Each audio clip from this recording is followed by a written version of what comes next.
விநாயகர் வழிபாட்டிற்கு சதுர்த்தி ஒரு முக்கியமான நாளாகும். சதுர்த்தி என்பது ஒரு திதி. அந்த அற்புதமான ஒரு திதியில் நம்ம விநாயகர் வழிபாடை எப்படி பண்ணுறாங்கங்கிறது அகத்தியர் நல்ல ஒரு விஷயத்தை சொல்லியிருக்காரு. இந்த நன்னாளில் அவர் நிறைய ஃபார்முலா சொல்லியிருக்காரு. அதை நம்ம இன்றைக்கி செய்வோம், செஞ்சும் காட்டுறேன்.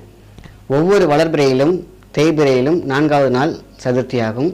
ஆவணி மாதத்தில் வளர்பிறையில் 4ஆம் நாளில் விநாயகர் சதுர்த்தி கொண்டாடப்படுகிறது. அந்த நல்ல திதியில்தான் விநாயகர் சதுர்த்தி நம்ம கொண்டாடுறோம். விநாயகரோட அருள் பெறுறதுக்கு இந்த அற்புதமான விநாயகர் சதுர்த்தியில் ஒரு 3 ஃபார்முலா சொல்லியிருக்காரு அகத்தியர். அதை கும்பம் வைக்கிறது, ஒன்று தீபம் ஏற்றுறது, ஒன்று கட்டுப்படி வைத்தியம். இந்த 3 பற்றியும் இப்போ நான் விளக்குறேன். கும்பம் வைத்தால் வீட்டில் குதூகலமும் மகிழ்ச்சியும் ஏற்படும் என்று சித்தர் வாக்கு. இந்த கும்பம் எப்படி வைக்கிறதுங்கிறத நான் சொல்கிறேன். ஒரு சொம்பு ஒன்று எடுத்துக்கோங்க. அந்த சொம்பில் ஒரு சுத்தமான தண்ணி 3/4 வாசி எடுத்துக்கோங்க. 1 ஸ்பூன் மஞ்சள் அதை நல்லா போட்டு கலக்கி வச்சுட்டு 12 ஏலக்காய், ஏலக்காயில் எண்ணிக்கையில் 12, ஜாதிக்காய் 6, கூட்டினீங்கன்னா 18, 8 + 1 9. இந்த நவகிரகமும் ஆட்சி பெறத்துக்கான ஒரு தத்துவம் தான் இந்த ஃபார்முலாவில் அகத்தியர் சொல்லியிருக்காங்க. ஸோ இந்த தண்ணியில் இந்த 3ஐயும் உள்ளே போட்டுட்டு தேங்காய், நல்லா முத்தின தேங்காவை மேலே வைக்கிறீங்க. சைடில் மா இலை, வில்வ இலை, துளசி என்ன வேணாலும் வைக்கலாம். இதை வச்சுட்டு 7 நாள், அந்த 7 நாள் நீங்கள் வீட்டில் வச்சிட்டிங்கன்னா 7வது நாள் முடிந்த பிறகு இந்த தேங்காவை அப்படியே வீட்டில் வச்சிடலாம். அவ்வளோ இந்த கிராஸ்மிக் எனர்ஜி அந்த தேங்காய் அப்சர்வ் பண்ணி வச்சுருக்கும். 3 கண், அண்டம் கண்டம் பிண்டம்னு அடிக்கடி நான் சொல்லுவேன்.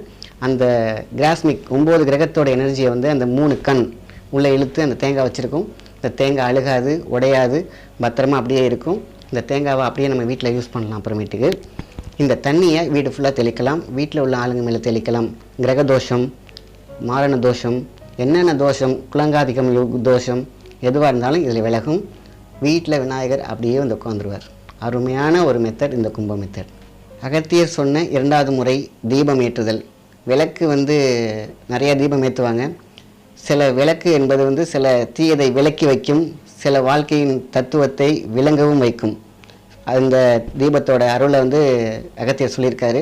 இதில் நிறைய முறை இருக்குது. ஒவ்வொரு பரிகாரமும் நிறைய விஷயங்கள் சொல்லியிருக்காங்க. அகத்தியர் இந்த விநாயகர் சதுர்த்தி அன்னைக்கு கொடுக்குற ஒரு தீப முறை சொல்லியிருக்காங்க. அதுதான் ஒரு முக்கியமான ஒரு ஃபார்முலா. இது ஓலைச்சுவடியிலிருந்து அகத்தியர் ஃபார்முலா எடுத்திருக்காங்க. இப்போ பார்த்தீங்கன்னா அகத்தியர் நமக்கு அவர் கழுத்தில் அணிஞ்சிருந்த ஒரு பெரிய லாக்கெட் இது. அந்த கடைசியாக அந்த தீபம் எரிஞ்ச பிறகு வரக்கூடிய அந்த கரியை அவரே எடுத்து இதில் போட்டுட்டு இருந்ததா பட்டயமும் ஓலைச்சுவடியும் சொல்லுது. இது நமக்கு பெரிய. இப்போ இந்த லாக்கெட் உங்கள் கண்ணில் காமிக்கிறேன். இது நீங்கள் ரொம்ப பாக்கியம் செஞ்சுருக்கீங்க. இது அகத்தியர் போட்டிருந்த லாக்கெட், கழுத்தில் அணிந்திருந்த லாக்கெட். நம்ம இது இன்றைக்கி பார்க்குறதுக்கே கொடுத்து வச்சுருக்கணும். அந்த விளக்கு எரிஞ்ச பிறகு அந்த திரியினுடைய கரியை இதில் நம்ம வீட்டில் ஒரு காப்பர் லாக்கெட் வாங்கிக்கலாம், கடையில் கிடைக்கிது. அந்த திரியை உள்ளே போட்டு அந்த லாக்கெட்டை சாமிகிட்ட வச்சிட்டோம்னா அவ்வளோ ஒரு சுபட்சம், செல்வ கடாச்சம், லட்சுமி கடாச்சம் எல்லாமே வரும் அப்படின்னு அகத்தியர் சொல்லியிருக்கார். நான் இதை நான் செஞ்சு காட்டுறேன். வீட்டில் இருக்கிற எந்த விளக்காகவும் எடுத்துக்கலாம். ஆனால் நல்லா விளக்கி வச்சுட்டு ஒரு கிழக்கு முகமாக அந்த விளக்கை வச்சுட்டு அந்த விளக்கில் நம்ம எண்ணெய் 4 வகையான பொருள் அதில் சேர்க்குறோம். ஒன்று நல்லெண்ணெய், ஒன்று தேங்காய் எண்ணெய், ஒன்று இழுப்ப எண்ணெய், இன்னொன்று துளசி சாறு. அவ்வளோதான். இந்த 3ஐயும் அந்த விளக்கில் போட்டுட்டு அதில் திரி தான் ரொம்ப முக்கியமானது. நல்லா கவனிச்சுக்கோங்க. இந்த திரியை ஒரு பஞ்சு வாங்கி, பஞ்சு நல்லா நான் செஞ்சு காட்டுறேன். இந்த பஞ்சை நல்லா விரிச்சிட்டு அதில் தர்பையை ஒரு 3 பீஸ் உள்ளே வச்சுக்கோங்க.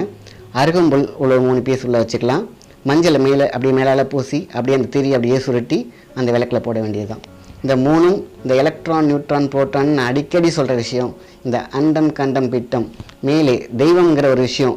மேலே வானத்தை தெய்வங்கிறோம், உலகத்தை கீழே இருக்கிறது வம்முங்கிறோம். இந்த நடுவில் இருக்கக்கூடிய அந்த சக்தியை தான் இந்த விளக்கு ஈர்க்க போகுது. நம்ம வீட்டில் அந்த சக்தி அப்படியே இழுத்து உள்ளே கொண்டு தெய்வ கடாச்சத்தை கொடுக்கக்கூடிய ஒரு அற்புதமான பொருள் தான் நம்ம அகத்தியர் சொல்லியிருக்காரு. இந்த திரியை நல்லா சுருட்டி நம்ம இந்த விளக்கில் போட்டு அதை கொளுத்துறது மூலமாக நம்ம வீட்டில் இருக்கக்கூடிய அனைத்து கர்மங்களும் வெளியேறும், தீய சக்திகள் வெளியேறும், செய்த வீட்டில் இருக்கக்கூடிய துர்சக்திகள் வெளியேறும், நல்ல சக்திகளை மட்டும் இழுக்கும் அப்படின்னு அகத்தியர் சொல்லியிருக்காங்க. இதை நம்ம செஞ்சு பயன்பெறுவோம். இந்த நல்ல நாளில், ஒரு அற்புதமான நாளில் அகத்தியர் ஒரு நல்ல விஷயத்தை சொல்லியிருக்கார். அதுதான் ஒரு வரம், ஒரு மரம், ஒரு சரம். இந்த 3ஐயுமே நம்ம பயன்படுத்தினால் இன்றைக்கி நல்ல சக்தியை பெறலாம், நல்ல முக்தியை பெறலாம் என்று அகத்தியர் சொல்லியிருக்காங்க. அதை பற்றி நான் இப்போ சொல்கிறேன் உங்களுக்கு. ஒரு வரம் என்பது சித்தர் சொன்ன ஒரு மந்திரம். மந்திரம் என்பது மந்தி என்றால் உடல். அந்த உடலில் மத்தியில் மந்தி அப்படின்னு சொல்லுவாங்க. திறம்னா சாவி, திறவுகோல். இந்த மந்தியை, இந்த ஒளியாகிய உடம்பை திறக்கிறதுக்கு ஒரு சாவி சொல்லியிருக்காங்க. நல்ல விஷயங்கள்லாம் உள்ள வரத்துக்கு நம்ம ஒரு கதவு இருக்கும் இல்லையா, அதை திறக்கணும் இல்லையா. அப்போது அந்த விஷயத்தை திறக்கிறதுக்கு தான் மந்திரம்.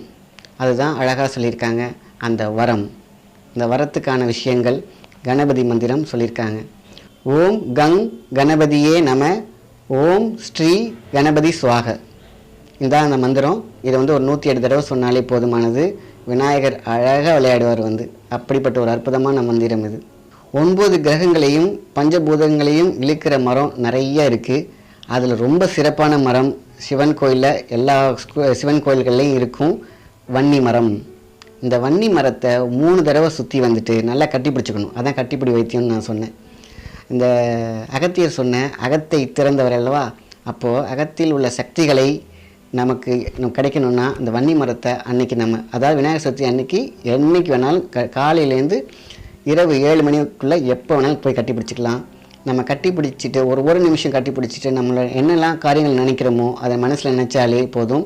நம்ம மனசில் நினைக்கிற விஷயம் நம்மளுடைய 7 சக்கரங்கள் வழியாக வெளியேறும். அப்போ நம்ம அந்த மரத்தை கட்டி பிடிக்கும் பொழுது நம்ம மூளையின் கதிர்வீச்சு வழியாக அந்த மரத்தில் பாஸ் ஆகி அந்த மரத்தின் வழியாக நமக்கு நன்மை கிடைக்கும், நம்ம எண்ணிய காரியங்கள் நிறைவேறும் அப்படின்னு பெரியவங்க சொல்லியிருக்காங்க. நம்ம விநாயகர் சதுர்த்தி அன்னைக்கு போய் சிவன் கோயிலில் இருக்கக்கூடிய வன்னி மரத்தை கட்டி பிடிச்சாலே போதும், அனைத்து சக்திகளும் சேரும். அதான் நம்ம கட்டிப்பிடி வைத்தியம்னு நம்ம பெரியவங்க சொன்ன விஷயம். இதுதான் ஒரு சரம். அந்த சரம் பற்றி சொல்லணும்னா வீட்டில் நம்ம வீட்டுக்கு முன்னாடி மா இலை தோரம்லாம் கட்டுவாங்க. எல்லா ஃபங்க்ஷன்லேயுமே வாழை இலை, மா இலை இதெல்லாம் கட்டுவாங்க. ஆனால் இந்த சதுர்த்தி அன்னைக்கு, இந்த விநாயகர் சதுர்த்தி அன்னைக்கு நம்ம கட்ட வேண்டிய 3 பொருள்: அருகம்புல், வில்வ இலை, மா இலை. இந்த 3ஐயும் சேர்த்து கட்டும் பொழுது நம்ம விநாயகர் ரொம்ப சந்தோஷமாக உள்ளே வருவார், அடி எடுத்து வைப்பார். இந்த சதுர்த்தியில் கெட்டதெல்லாம் போயிட்டு விநாயகர் அப்படியே எடுத்து உள்ளே அழகாக வருவார் அப்படின்னு சொல்லியிருக்காங்க. அதான் இந்த 3 தோரணம். ஒரு வரம், மரம், ஒரு சரம். இந்த 3ஐயுமே அழகாக சொல்லியிருக்காங்க. நம்ம மகிழ்ச்சியோடு வாழ்வதற்கு, ஒரு நல்ல சக்தியோடு வாழ்கிறதுக்கு, செல்வ வளத்தோடு வாழ்வதற்கு பெரியவங்க சொன்ன அற்புதமான வழிகளை பின்பற்றி நாமும் நலமுடன் வாழ்வோம். நன்றி, வணக்கம்.